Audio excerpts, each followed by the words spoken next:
Welcome to ಸ್ಪರ್ಧಾಂಗಳ YouTube channel.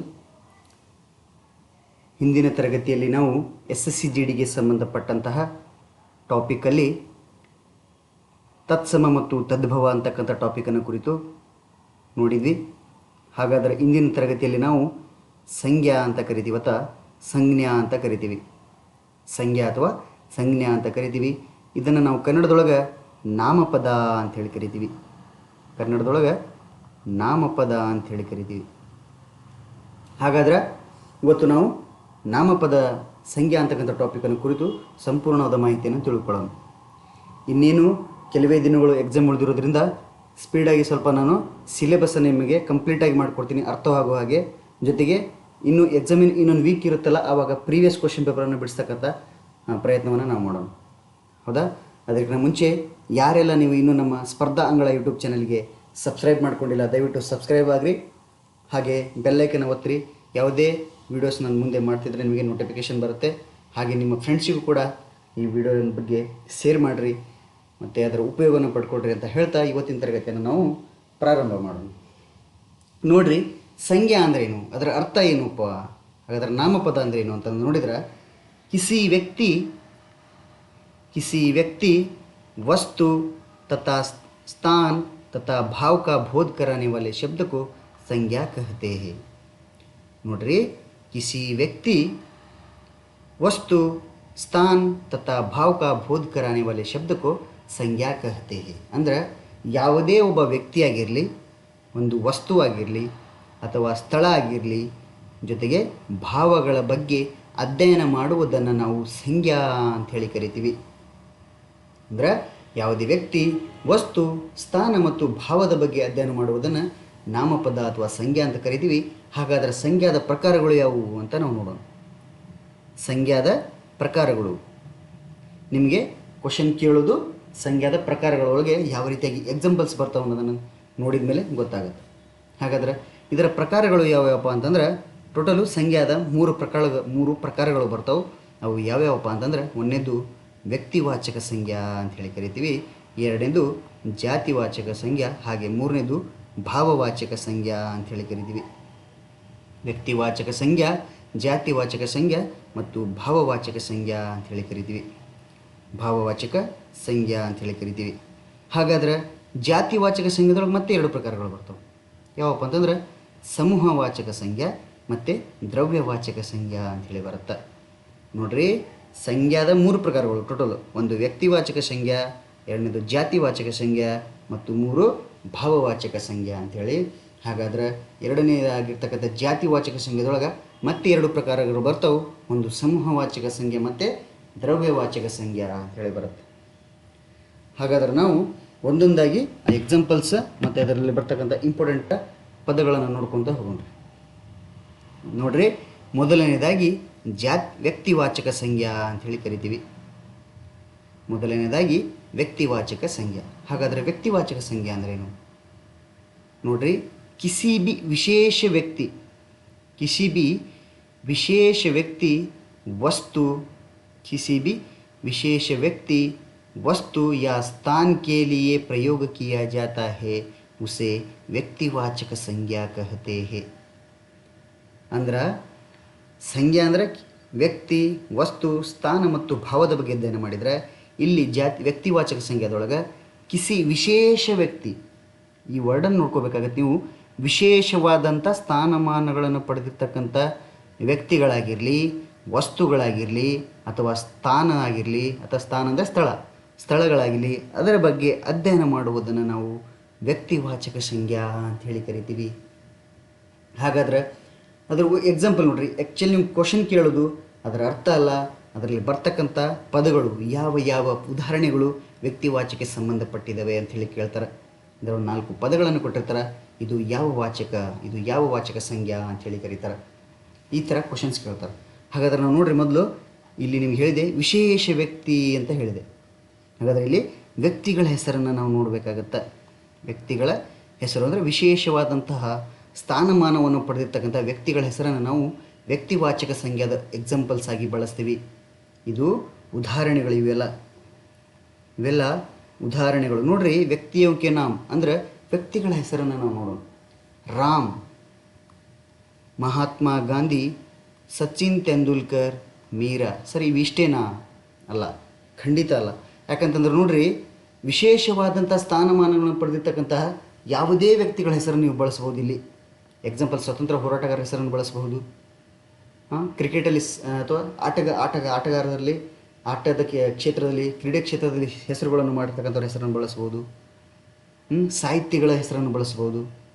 ಈ ರೀತಿಯಾಗಿ ಅನೇಕ ವಿಶೇಷವಾದಂತಹ ಸಾಧನೆಗೆ ಇದ್ದಿರ್ತಕ್ಕಂಥ ಸ್ಥಾನಮಾನವನ್ನು ಪಡೆದಿರ್ತಕ್ಕಂಥ ವ್ಯಕ್ತಿಗಳ ಹೆಸರನ್ನು ಕೂಡ ನಾವು ಇಲ್ಲಿ ಬಳಸ್ಬೋದು. ಹಾಗಾದ್ರೆ ನೋಡ್ರಿ, ನಿಮಗೆ ಎಕ್ಸಾಂಪಲ್, ನಿಮಗೆ ಕ್ಲೀವ್ ಗೊತ್ತಾಗಲಿ ಅಂತ ರಾಮ್ ಅಂತಕ್ಕಂಥ ಹೆಸರನ್ನು ತೊಗೊಂಡ್ರಿ. ರಾಮ ಯಾಕೆ ತೊಗೊಂಡ್ರಿ ಸರ ಅಂತಂದರೆ, ನಮ್ಮ ರಾಮಾಯಣದ ಕಥಾನಾಯಕ ರಾಮ್, ಹೌದಾ?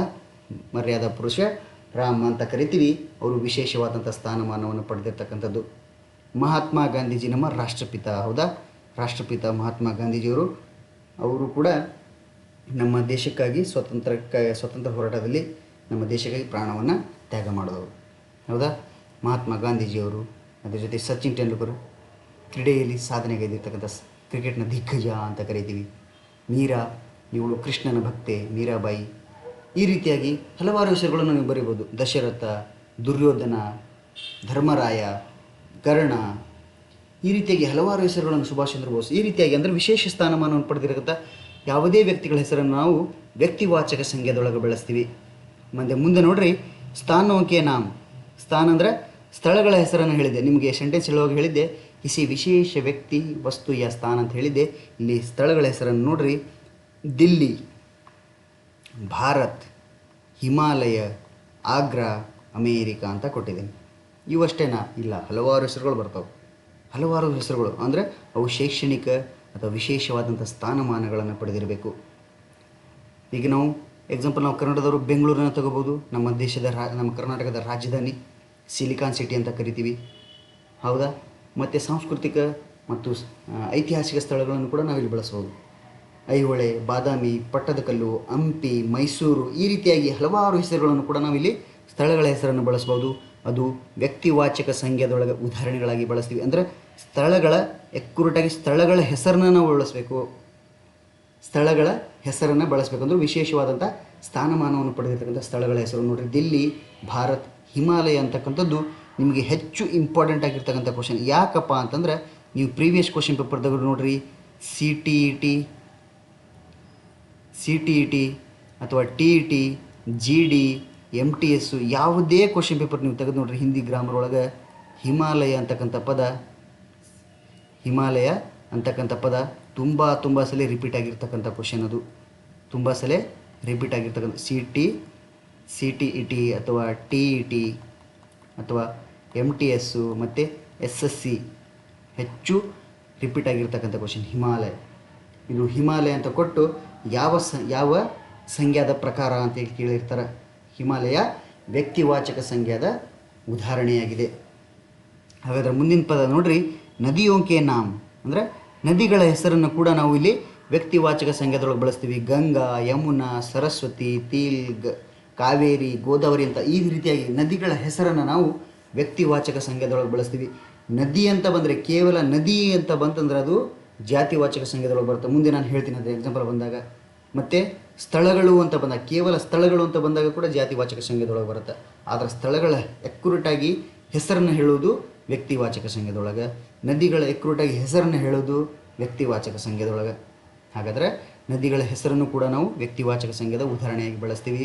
ಮುಂದೆ ನೋಡ್ರಿ, ತ್ಯೋಹಾರೋಕೆ ನಾಮ್ ಅಂದರೆ ಹಬ್ಬಗಳ ಹೆಸರನ್ನು ಕೂಡ ನಾವು ವ್ಯಕ್ತಿವಾಚಕ ಸಂಖ್ಯಾದೊಳಗೆ ಬಳಸ್ತೀವಿ. ಹಬ್ಬಗಳನ್ನು ಕೂಡ ನಾವು ವ್ಯಕ್ತಿವಾಚಕ ಸಂಖ್ಯಾದೊಳಗೆ ಬಳಸ್ತೀವಿ. ಹಾಗಾದ್ರೆ ನೋಡ್ರಿ, ದೀಪಾವಳಿ, ಹೋಲಿ, ಈದ್ ಮತ್ತು ಕ್ರಿಸ್ಮಸ್ ಅಂತಕ್ಕಂಥ ಕೆಲವೇ ನಾನು ಎಕ್ಸಾಂಪಲ್ ಆಗಿ ತೊಗೊಂಡಿದ್ದೀನಿ. ಹಲವಾರು ಹಬ್ಬಗಳನ್ನು ನಾವು ಇಲ್ಲಿ ಬರೀಬಹುದು. ದೀಪಾವಳಿ ಹಿಂದೂ ಧರ್ಮದವರು ಆಚರಣೆ ಮಾಡ್ತಾರೆ. ಹೋಲಿ ಕೂಡ ಹಿಂದೂ ಧರ್ಮದವರು ಆಚರಣೆ ಮಾಡ್ತಾರೆ. ಈದ್ ಅಂತಕ್ಕಂಥದ್ದು ಇಸ್ಲಾಮರ ಪವಿತ್ರ ಧರ್ಮ, ಅದು ಪವಿತ್ರ ಹಬ್ಬ. ಜೊತೆ ಕ್ರಿಸ್ಮಸ್ ಅಂತಕ್ಕಂಥದ್ದು ಕ್ರೈಸ್ತರ ಪವಿತ್ರ ಹಬ್ಬ. ಈ ರೀತಿಯಾಗಿ ನಾವು ಹಬ್ಬಗಳ ಹೆಸರನ್ನು ಕೂಡ ವ್ಯಕ್ತಿವಾಚಕ ಸಂಖ್ಯಾದೊಳಗೆ ಬಳಸ್ತೀವಿ. ಮುಂದೆ ನೋಡ್ರಿ, ಪುಸ್ತಕೋಂಕೆ ನಾಮ್ ಅಥವಾ ವಸ್ತುವೋಂಕೆ ನಾಮ್ ಅಂತಲೂ ಕೂಡ ಬರೀಬೋದು. ಪುಸ್ತಕಗಳ ಹೆಸರನ್ನು ಕೂಡ ನಾವಿಲ್ಲಿ ವ್ಯಕ್ತಿವಾಚಕ ಸಂಖ್ಯಾದೊಳಗೆ ಬಳಸ್ತೀವಿ. ಹಲವಾರು ವಿಶೇಷವಾದಂಥ ಸ್ಥಾನಮಾನ ಪಡೆದಿರ್ತಕ್ಕಂಥ ಪುಸ್ತಕಗಳ ಹೆಸರನ್ನು ಇಲ್ಲಿ ಬಳಸಬಹುದು. ನೋಡ್ರಿ, ರಾಮಾಯಣ, ಕುರಾನ್, ಬೈಬಲ್, ಗೋದಾನ್ ಅಂತಕ್ಕಂಥದ್ದು.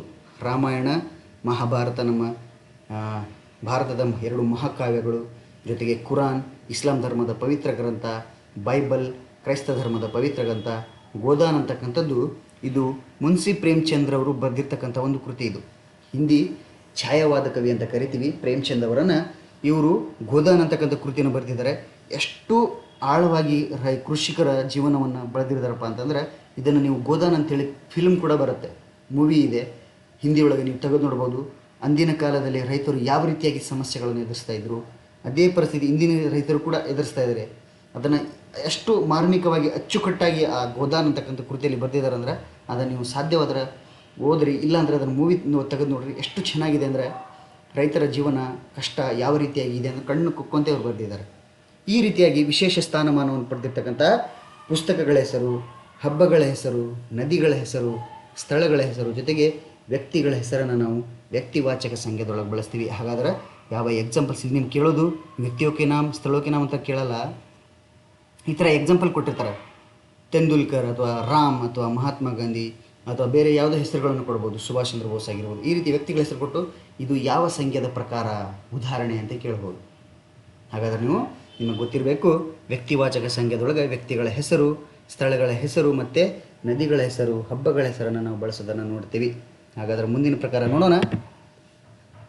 ಜಾತಿವಾಚಕ ಸಂಖ್ಯಾ ಅಂತ ಕರಿತೀವಿ. ಜಾತಿವಾಚಕ ಸಂಖ್ಯೆ ಅಲ್ಲಿ ವ್ಯಕ್ತಿವಾಚಕ ಸಂಖ್ಯೆದೊಳಗೆ ವಿಶೇಷವಾದಂಥ ಸ್ಥಾನಮಾನ ಪಡೆದಿದ್ದ ವ್ಯಕ್ತಿಗಳು, ಸ್ಥಳಗಳು ಮತ್ತು ಸ್ಥಾನಗಳ ಹೆಸರನ್ನು ನೋಡಿದ್ವಿ. ಹಾಗಾದರೆ ಇಲ್ಲಿ ನೋಡಿರಿ, ಜಾತಿವಾಚಕ ಸಂಖ್ಯಾ ಅಂದ್ರೆ जिन शब्दों से किसी व्यक्ति, वस्तु, स्थान या प्राणी का पूरी जाति का बोध हो. ಇಲ್ಲಿ ನೋಡ್ರಿ ಮೇನ್ ಸೆಂಟೆನ್ಸ್, पूरी जाति का बोध हो उसे ಜಾತಿವಾಚಕ ಸಂಖ್ಯಾ कहते हैं. ಅಂದ್ರೆ ಜಾತಿವಾಚಕ ಸಂಖ್ಯಾ ಅಂದ್ರೆ ಯಾವುದೇ ವಸ್ತು, ವ್ಯಕ್ತಿ, ಸ್ಥಾನ ಮತ್ತು ಪ್ರಾಣಿಗಳ ಜಾತಿಗಳ ಬಗ್ಗೆ ಯಾವ ಜಾತಿಗೆ ಸೇರಿದೆ ಎಂಬುದನ್ನು ಅಧ್ಯಯನ ಮಾಡುವುದನ್ನೇ ನಾವು ಜಾತಿವಾಚಕ ಸಂಖ್ಯಾ ಅಂತ ಕರಿತೀವಿ. ಹಾಗಾದರೆ ಎಕ್ಸಾಂಪಲ್ ನೋಡ್ರಿ, ಪ್ರಾಣಿಕೆ ನಾವು ಅಂದರೆ ಪ್ರಾಣಿಗಳ ಹೆಸರನ್ನು ನಾವು ನೋಡುತ್ತೀವಿ.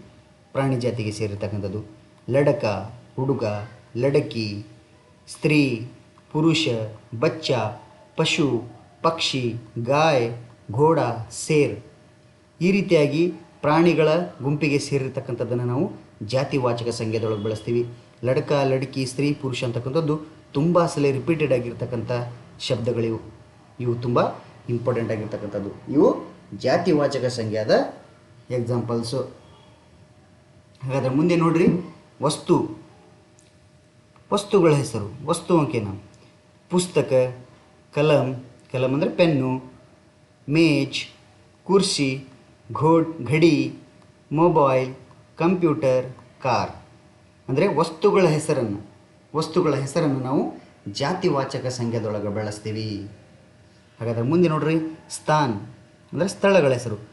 ನಿಮ್ಗೆ ಹೇಳಿದ್ದೆ ನಾನು, ವ್ಯಕ್ತಿವಾಚಕ ಸಂಖ್ಯೆದೊಳಗೆ ಸ್ಥಳಗಳ ಹೆಸರನ್ನು ಬಳಸ್ತೀವಿ, ಆದರೆ ಇಲ್ಲಿ ಕೇವಲ ಸ್ಥಳಗಳನ್ನು ಬಳಸ್ತೀವಿ. ಅಲ್ಲಿ ಎಕ್ರೂಟಾಗಿ ಒಂದು ಸ್ಥಳ, ಆ ಸ್ಥಳದೊಳಗೆ ಒಂದು ಪ್ಲೇಸನ್ನು ಹೆಸರನ್ನು ಬಳಸ್ತೀವಿ. ಇಲ್ಲಿ ನೋಡ್ರಿ, ಸ್ಥಳಗಳ ಹೆಸರು ಯಾವಪ್ಪ ಅಂತಂದ್ರೆ ಶಹರ್, ನಗರ, ಗಾಂವ್ ಗ್ರಾಮೀಣ ಪ್ರದೇಶ, ದೇಶ, ರಾಜ್ಯ, ಪಹಾಡ್ ನದಿ, ಸಮುದ್ರ, ವಿದ್ಯಾಲಯ, ಮಂದಿರ. ನೋಡ್ರಿ, ಈ ವಿದ್ಯಾಲಯ, ಪಹಾಡ್, ನದಿ ಅಂತಕ್ಕಂಥದ್ದು ತುಂಬ ಸಲ ರಿಪೀಟೆಡ್ ಆಗಿರ್ತಕ್ಕಂಥ ಕ್ವಶನ್, ಇಂಪಾರ್ಟೆಂಟ್ ಆಗಿರ್ತಕ್ಕಂಥ ಪದಗಳಿವೆಲ್ಲ. ಜಾತಿವಾಚಕದ ಉದಾಹರಣೆಗಳು ಯಾವಪ್ಪ ಅಂತಂದ್ರೆ ಪಹಾಡ್, ನದಿ, ವಿದ್ಯಾಲಯ, ಮಂದಿರ, ಗಾಂವ್, ದೇಶ ಅಂತಕ್ಕಂಥದ್ದು. ನಿಮ್ಗೆ ಹೇಳಿದೆ ನಾನು, ನದಿಗಳ ಹೆಸರನ್ನು ವ್ಯಕ್ತಿವಾಚಕ ಸಂಖ್ಯೆದೊಳಗೆ ಬಳಸಿದ್ವಿ. ನದಿಗಳ ಎಕ್ರೂಟಾಗಿ ಹೆಸರನ್ನು ಹೇಳಬೇಕಲ್ಲಿ, ಆದರೆ ಜಾತಿವಾಚಕ ಸಂಖ್ಯೆದೊಳಗೆ ಕೇವಲ ನದಿಗಳು ಅಂತ ಬಳಸಿದ್ರೆ ಅದು ಜಾತಿವಾಚಕ ಸಂಖ್ಯಾ, ನದಿಗಳ ಹೆಸರನ್ನು ಬಳಸಿದ್ರೆ ಅದು ವ್ಯಕ್ತಿವಾಚಕ ಸಂಖ್ಯಾ. ಹಾಗಾದರೆ ಮುಂದೆ ನೋಡ್ರಿ, ರಿಶ್ತೆ ಅವ್ರ ಪದ. ರಿಶ್ತೆ ಅಂದರೆ ಸಂಬಂಧ, ಮತ್ತು ಇದು ಪದ ಅಂದರೆ ಸ್ಥಾನಮಾನ. ಮಾತಾ, ಪಿತಾ, ಭಾಯಿ, ಬಹನ್, ಅಧ್ಯಾಪಕ್, ಡಾಕ್ಟರ್, ಮಂತ್ರಿ ಮತ್ತು ಸೈನಿಕ ಅಂತಕ್ಕಂಥದ್ದು. ಇವು ಜಾತಿವಾಚಕ ಸಂಖ್ಯೆದ ಎಕ್ಸಾಂಪಲ್ಸ್, ಪ್ರಕಾರಗಳಿವು. ನೋಡ್ರಿ, ಜಾತಿವಾಚಕ ಸಂಖ್ಯೆದ ಉದಾಹರಣೆಗಳು ನೋಡ್ರಿ, ಭಾಯಿ, ಬಹನ್, ಅಧ್ಯಾಪಕ್, ಡಾಕ್ಟರ್ ಅಂತಕ್ಕಂಥದ್ದು ತುಂಬ ಇಂಪಾರ್ಟೆಂಟ್ ಪದಗಳು. ಪ್ರತಿ ವರ್ಷವೂ ನೀವು ಯಾವುದೇ ಕ್ವಶನ್ ಪೇಪರ್ ತೆಗೆದು ನೋಡಿ ಈ ಪದಗಳು ಕೇಳಿರ್ತಾರೆ ಅವರು. ಸಂಖ್ಯಾದ ಪ್ರಕಾರಗಳನ್ನು ಕೇಳಿದರೆ ತುಂಬ ಇಂಪಾರ್ಟೆಂಟ್ ಆಗಿರ್ತಕ್ಕಂಥ ಇವು ಪದಗಳು. ಹಾಗಾದರೆ ಬಾಯಿ, ಬಹನ್, ಅಧ್ಯಾಪಕ, ಡಾಕ್ಟರ್, ಮಂತ್ರಿ ಮತ್ತು ಮಾತಾ, ಪಿತಾ ಅಂತಕ್ಕಂಥದ್ದು ಜಾತಿವಾಚಕ ಸಂಖ್ಯಾದ ಪ್ರಕಾರಗಳು ಬರ್ತಾವೆ. ಈ ರೀತಿಯಾಗಿ ನೀವು ಪ್ರಕಾರಗಳನ್ನು ನಮಗೆ ಎಕ್ಸಾಂಪಲ್ಸನ್ನು ನೀವು ನೋಡ್ಕೋಬೇಕಾಗತ್ತೆ. ನೋಡ್ರಿ, ಲಡಕ, ಲಡಕಿ, ಸ್ತ್ರೀ, ಪುರುಷ, ಬಚ್ಚ, ಪಶು, ಪಕ್ಷಿ, ಗಾಯ್, ಘೋಡ ಮತ್ತು ಪುಸ್ತಕ, ಕಲಂ, ಮೇಜ್, ಕುರ್ಚಿ, ವಸ್ತುಗಳ ಹೆಸರು, ಸ್ಥಾನಗಳ ಹೆಸರು, ಪಹಾಡ್, ನದಿ, ಸಮುದ್ರ, ವಿದ್ಯಾಲಯ ಅಂತಕ್ಕಂಥದ್ದು, ಮಂದಿರ ಅಂತಕ್ಕಂಥದ್ದು, ಇವೆಲ್ಲ ಜಾತಿವಾಚಕ ಸಂಖ್ಯಾದ ಪ್ರಕಾರಗಳಾಗಿವೆ, ಅಂದರೆ ಎಕ್ಸಾಂಪಲ್ಸ್ ಆಗಿವೆ. ಇವು ಇದರಲ್ಲಿ ಕೇಳ್ತಾರೆ ನಿಮಗೆ ಈ ರೀತಿಯಾಗಿ, ಅಂದರೆ 4 ಪದಗಳನ್ನು ಕೊಟ್ಟು ಇದು ಯಾವ ಉದಾಹರಣೆ, ಯಾವ ಸಂಖ್ಯಾದ ಉದಾಹರಣೆ. दिए गए शब्द में ಜಾತಿವಾಚಕ ಸಂಖ್ಯಾಕ ಉದಾಹರಣೆ ಜ್ಞಾತ कीजिए, चुनिए ಅಂತ ಈ ರೀತಿ ಕೇಳಬಹುದು. ಅಥವಾ ನಿಮ್ನಲಿಖಿತ ವಾಕ್ಯ में ಜಾತಿವಾಚಕ ಸಂಖ್ಯಾಕ ಉದಾಹರಣೆ ಜ್ಞಾತ कीजिए, चुनिए ಈ ರೀತಿಯಾಗಿ ಕ್ವಶನ್ಗಳನ್ನು ಕೇಳ್ತಾರೆ. ನಿಮಗೆ ಎಕ್ಸಾಂಪಲ್ಸ್ ಯಾವುದು ಯಾವುದರೊಳಗೆ ಬರುತ್ತೆ ಅನ್ನೋದು ನಿಮ್ಗೆ ಗೊತ್ತಾಗಿರಬೇಕು. ನಾನು ಹೇಳಿದ್ದೀನಿ, ವಿಶೇಷವಾದಂಥ ಸ್ಥಾನಮಾನಗಳನ್ನು ಪಡೆದ್ರೆ ವ್ಯಕ್ತಿವಾಚಕ ಸಂಖ್ಯಾದೊಳಗೆ ಬಂದಿರ್ತಾವೆ. ಕೇವಲ ಸ್ಥಳಗಳ ಹೆಸರು, ನದಿಗಳ ಹೆಸರು ಮತ್ತು ವಸ್ತುಗಳ ಹೆಸರು, ಪ್ರಾಣಿಗಳ ಜಾತಿ ಯಾವ ಜಾತಿಗೆ ಸೇರಿದೆ ಎಂಬುದನ್ನು ಅಧ್ಯಯನ ಮಾಡೋದನ್ನು ಜಾತಿವಾಚಕ ಸಂಖ್ಯಾದೊಳಗೆ ನೋಡ್ತೀವಿ. ಹಾಗಾದರೆ ಇನ್ನೊಂದು ಹೇಳಿದೆ ನಾನು, ಜಾತಿವಾಚಕ ಸಂಖ್ಯಾದೊಳಗೆ ಮತ್ತೆ 2 ಪ್ರಕಾರಗಳು ಬರ್ತಾವೆ ಅಂತ ಹೇಳಿದೆ. ಹಾಗಾದರೆ ಜಾತಿವಾಚಕ ಸಂಖ್ಯಾಕ್ಕೆ ಪ್ರಮುಖ ಪ್ರಕಾರ ಯಾ ಭೇದ್ ನೋಡ್ರಿ. ಒಂದು ಸಮೂಹವಾಚಕ ಸಂಖ್ಯಾ, ಇನ್ನೊಂದು ದ್ರವ್ಯವಾಚಕ ಸಂಖ್ಯಾ ಅಂತ ಕರಿತೀವಿ. ಹಾಗಾದರೆ ಇದು ಜಾತಿವಾಚಕ ಸಂಖ್ಯಾದ ಪ್ರಕಾರಗಳು. ಸಂಖ್ಯಾದ ಟೋಟಲ್ 3 ಪ್ರಕಾರಗಳು, ಒಂದು ವ್ಯಕ್ತಿವಾಚಕ, ಜಾತಿವಾಚಕ ಮತ್ತು ಭಾವವಾಚಕ ಅಂತಕ್ಕಂಥದ್ದು. ಹಾಗಾದರೆ ಜಾತಿವಾಚಕ ಒಳಗೆ 2 ಅಂತ ಹೇಳಿದ್ದೆ, ಒಂದು ಸಮೂಹವಾಚಕ, ಇನ್ನೊಂದು ದ್ರವ್ಯವಾಚಕ ಅಂತ ಕರಿತೀವಿ. ಹಾಗಾದರೆ ನೋಡ್ರಿ, ಮೊದಲನೇದಾಗಿ ಸಮೂಹವಾಚಕ ಸಂಖ್ಯಾ. ಹೆಸರೇ ಸೂಚಿಸುತ್ತಾ, ಹೆಸರೇ ನೋಡಿದರೆ ಗೊತ್ತಾಗುತ್ತೆ. ಸಮೂಹ ಅಂದರೆ ಒಂದು ಗುಂಪಿನ ಬಗ್ಗೆ ಅಧ್ಯಯನ ಮಾಡುವುದನ್ನು ನಾವು ಸಮೂಹವಾಚಕ ಸಂಖ್ಯಾ ಅಂತ ಕರಿತೀವಿ. ಹಾಗಾದರೆ ನೋಡ್ರಿ, ಜೋ ಶಬ್ದ किसी समूह का बोध कराते हैं उसे ಸಮೂಹವಾಚಕ ಸಂಖ್ಯಾ कहते हैं. ಕಿಸಿ ಸಮೂಹ ಅಂದರೆ ಯಾವುದೇ ಒಂದು ಸಮೂಹ, ಒಂದು ಗುಂಪಿನ ಬಗ್ಗೆ ಅಧ್ಯಯನ ಮಾಡುವುದನ್ನು ನಾವು ಸಮೂಹವಾಚಕ ಸಂಖ್ಯಾ ಅಂತ ಹೇಳಿ ಕರಿತೀವಿ. ಹಾಗಾದರೆ ನೋಡ್ರಿ, ಮೊದಲನೇ ಎಕ್ಸಾಂಪಲ್ಸು ಕಕ್ಷಾ, ತರಗತಿ. ತರಗತಿ ಅಂದರೆ ಹಲವಾರು ವಿದ್ಯಾರ್ಥಿಗಳು ಸೇರಿ, ಹಲವಾರು ವಿದ್ಯಾರ್ಥಿಗಳ ಗುಂಪು ಸೇರಿ ಒಂದು ತರಗತಿಯಾಗಿದೆ. ಹೌದಾ? ಹಲವಾರು ವಿದ್ಯಾರ್ಥಿಗಳು ಸೇರಿ ಒಂದು ಗುಂಪನ್ನು ತರಗತಿಯನ್ನಾಗಿ ಮಾಡಿರ್ತೀವಿ. ಇದು ಸಮೂಹಕ್ಕೆ ಸೂಚಿಸುತ್ತೆ, ಅಂದರೆ ಒಂದು ಗುಂಪನ್ನು ಸೂಚಿಸುತ್ತೆ. ಇದು ಸಮೂಹವಾಚಕ ಸಂಖ್ಯಾದ ಪ್ರಕಾರ. ಗಣ, ಗಣ ಅಂದರೆ ಅಂಕಿ ಸಂಖ್ಯೆಗಳ ಗುಂಪನ್ನು ನಾವು ಗಣ ಅಂತ ಕರಿತೀವಿ. ಅಥವಾ ಒಂದು ಹಲವಾರು ವಸ್ತುಗಳ ಗುಂಪನ್ನು ನಾವು ಗಣ ಅಂತ ಕರಿತೀವಿ. ಇದು ಕೂಡ ಸಮೂಹವನ್ನು ಸೂಚಿಸುತ್ತೆ. ಮುಂದೆ ನೋಡ್ರಿ, ದಳ ಅಂತ ಕರಿತೀವಿ. ದಳ ಅಂದರೆ ನಾವು ದಳ ಅಂತ ಕರಿತೀವಿ ನೋಡ್ರಿ ಕನ್ನಡದೊಳಗೆ.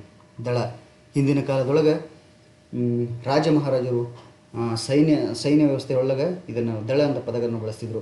ಪದಾತಿ ದಳ, ಅಶ್ವದಳ, ಗಜದಳ ಅಂತ ಕರಿತಿದ್ರು ನೋಡ್ರಿ. ಅಂದರೆ ಒಂದೊಂದು ಗುಂಪು, ಸೈನಿಕರ ಒಂದೊಂದು ಗುಂಪನ್ನು ದಳ ಅಂತ ಕರಿತೀವಿ. ಅದು ಕೂಡ ಸಮೂಹವಾಚಕ ಸಂಖ್ಯಾದ ಉದಾಹರಣೆ. ಜೊತೆಗೆ ಗುಚ್ಛ ಅಂತಕ್ಕಂಥದ್ದು, ಒಂದು ಹೂವಿನ ಬೊಕ್ಕೆಯೊಳಗೆ, ಗುಚ್ಛದೊಳಗೆ ಹಲವಾರು ಹೂಗಳನ್ನು ಸೇರಿಸಿ ಒಂದು ಗುಚ್ಛವನ್ನು ರೆಡಿ ಮಾಡಿರ್ತಾರೆ. ಅದು ಕೂಡ ಒಂದು ಸಮೂಹವಾಚಕ ಸಂಖ್ಯಾದ ಉದಾಹರಣೆ. ಗುಚ್ಛ ಅಂದರೆ ಸಮೂಹ, ಅಂದರೆ ಹೂಗಳ ಒಂದು ಗುಂಪು, ಗುಚ್ಛವನ್ನು ನಾವು ಸಮೂಹಕ್ಕೆ ಸಮೂಹವಾಚಕ ಸಂಖ್ಯಾದೊಳಗೆ ಉದಾಹರಣೆಯಾಗಿ ಬಳಸ್ತೀವಿ. ಹಾಗಾದ್ರೆ ನೋಡ್ರಿ, ಸೇನಾ. ಸೇನಾ ಅಂದರೆ ಸೈನಿಕರ ಒಂದು ಗುಂಪು, ಸೈನಿಕರ ಒಂದು ಗುಂಪು. ಸಮೂಹ, ಗುಂಪು. ಸಮೂಹ ಅಂದರೆ ವ್ಯಕ್ತಿಗಳ ಗುಂಪು ಅಂತ ಕರಿತೀವಿ. ಝುಂಡ್ ಅಥವಾ ಝುಂಡ ಅಂತ ಕರಿತೀವಿ. ಝುಂಡ ಅಂದರೆ ಈಗ ನೋಡ್ರಿ, ಗೊಂಚಲು ಅಂತ ಕರಿತೀವಿ ನೋಡ್ರಿ. ಹಣ್ಣುಗಳ ಗೊಂಚಲು ಆಗಿರ್ಬೋದು, ಹಣ್ಣುಗಳ ಗೊಂಚಲು. ಈ ರೀತಿಯಾಗಿ ಒಂದು ದ್ರಾಕ್ಷಿಯ ಗೊಂಚಲರೊಳಗೆ ಹಲವಾರು ದ್ರಾಕ್ಷಿಗಳು ಸೇರಿ ಒಂದು ಗುಂಪು, ಒಂದು ಗುಂಚ ರೆಡಿಯಾಗಿರುತ್ತೆ. ಈ ರೀತಿಯಾಗಿ ಝುಂಡ ಅಂತ ಕರಿತೀವಿ. ಇವೆಲ್ಲ ಸಮೂಹವಾಚಕ ಸಂಖ್ಯಾದ ಉದಾಹರಣೆ. ಈಜಿಯಾಗಿ ಕಂಡುಹಿಡಿಬೋದು. ಗುಂಪಾಗಿದ್ದರೆ ಅವೆಲ್ಲ ಸಮೂಹವಾಚಕ ಸಂಖ್ಯಾದ ಎಕ್ಸಾಂಪಲ್ಸ್ ಆಗಿರ್ತಾವೆ. ಇವೇ ಇಷ್ಟು ಆಲ್ಮೋಸ್ಟ್. ಇಲ್ಲಿ ನೋಡ್ರಿ, ದಳ, ಗುಚ್ಛ, ಸಮೂಹ, ಸೇನಾ, ಝುಂಡ ಅಂತಕ್ಕಂಥದ್ದು ರಿಪೀಟೆಡ್ ಆಗಿ ಕೇಳಿದ್ದಾರೆ. ಇವನ್ನ ನೀವು ನೋಡ್ಕೋಬೇಕಾಗತ್ತೆ. ಎಲ್ಲರೂ ಸುಮ್ಮನೆ ನೋಡ್ಕೋತಾ ಕೂತ್ಕೋಬೇಡ್ರಿ. ಹಾಗೆ ಕ್ಲಾಸಿಗೆ ಒಂದು ಲೈಕ್ ಬರ್ತಾ ಇರಲಿ, ನಿಮ್ಮ ಫ್ರೆಂಡ್ಸಿಗೂ ಶೇರ್ ಮಾಡಿರಿ, ಹೆಚ್ಚೆಚ್ಚು ಸಪೋರ್ಟ್ ಮಾಡಿರಿ ಅಂತ ಹೇಳ್ತಾ ನೋಡ್ರಿ, ಮುಂದಿನ ಎಕ್ಸಾಂಪಲು ದ್ರವ್ಯವಾಚಕ ಸಂಖ್ಯಾ. ಅಂದರೆ ಜಾತಿವಾಚಕ ಸಂಖ್ಯಾದ 2ನೇ ಪ್ರಕಾರ ದ್ರವ್ಯವಾಚಕ ಸಂಖ್ಯಾ. ದ್ರವ್ಯವಾಚಕ ಸಂಖ್ಯಾ ಅಂದರೆ ವಸ್ತುಗಳ ಬಗ್ಗೆ ಅಥವಾ ಪದಾರ್ಥಗಳ ಬಗ್ಗೆ ಅಧ್ಯಯನ ಮಾಡೋದನ್ನು ದ್ರವ್ಯವಾಚಕ ಸಂಖ್ಯಾ ಅಂತ ಹೇಳಿ ಕರೀತಾರೆ. ಹಾಗಾದರೆ ಯಾವ ರೀತಿಯಾಗಿ ನೋಡ್ರಿ, जो शब्द किसी द्रव्य पदार्थ का बोध कराते हैं उसे द्रव्ಯವಾಚಕ ಸಂಜ್ಞಾ कहते हैं. ಅಂದ್ರೆ ಯಾವುದೇ ವಸ್ತುಗಳು ಅದು ಪದಾರ್ಥಗಳ ಬಗ್ಗೆ ಅಧ್ಯಯನ ಮಾಡುವುದನ್ನು ನಾವು ದ್ರವ್ಯವಾಚಕ ಸಂಜ್ಞಾ ಅಂತ ಹೇಳಿ ಕರಿತೀವಿ. ಪದಾರ್ಥಗಳಾಗಿರ್ಬೇಕು, ಆಹಾರ ಪದಾರ್ಥಗಳಾಗಿರ್ಬೋದು ಅಥವಾ ನಾವು ಬಳಸ್ತಕ್ಕಂಥ ಪದಾರ್ಥಗಳಾಗಿರ್ಬೋದು. ಅನೇಕ ಅಣುಗಳು ಸೇರಿ ಒಂದು ದ್ರವ್ಯ ರಚನೆ ಆಗಿರ್ತೈತಿ ಅಥವಾ ಒಂದು ಕಣ ರಚನೆ ಆಗಿರ್ತೈತಿ. ಈ ರೀತಿಯಾಗಿ ನಾವು ಹೇಳ್ತೀವಿ. ಹಾಗಾದ್ರೆ ದ್ರವ್ಯವಾಚಕ ಸಂಜ್ಞಾ ನೋಡ್ರಿ, ರೂಯಿ ಅಂದ್ರೆ ಕನ್ನಡದೊಳಗೆ ಶಾಸಿವೆ ಅಂತ ಕರಿತೀವಿ. ಇದು ಕೂಡ ಒಂದು ಪದಾರ್ಥ, ಆಹಾರ ಪದಾರ್ಥ. ಮುಂದೆ ನೋಡ್ರಿ ಲೋಹ ಅಂತಕ್ಕಂಥ ಲೋಹಗಳು ಕಬ್ಬಿಣ, ತಾಮ್ರಗಳಾಗಿವೆ. ಈ ರೀತಿ ಲೋಹಗಳು. ಸೋನಾ ಬಂಗಾರ ಹಲವಾರು ಕಣಗಳು ಸೇರಿ ಒಂದು ಬಂಗಾರ ಈ ರೀತಿಯಾಗಿ ರೆಡಿಯಾಗಿರ್ತೈತಿ. ಅಂದರೆ ಬಂಗಾರ ಹಲವಾರು ಕಣಗಳು ಒತ್ತೊತ್ತಾಗಿ ಸೇರಿ ರೆಡಿಯಾಗಿರ್ತಾವೆ. ಮತ್ತು ತೇಲ್ ಅಂದರೆ ಎಣ್ಣೆ ಪದಾರ್ಥ, ಇದು ಕೂಡ ಪದಾರ್ಥ ಆಗಿರ್ತಕ್ಕಂಥದ್ದು. ತಾಂಬ ಅಂದರೆ ತಾಮ್ರ ಅಂತ ಕರಿತೀವಿ.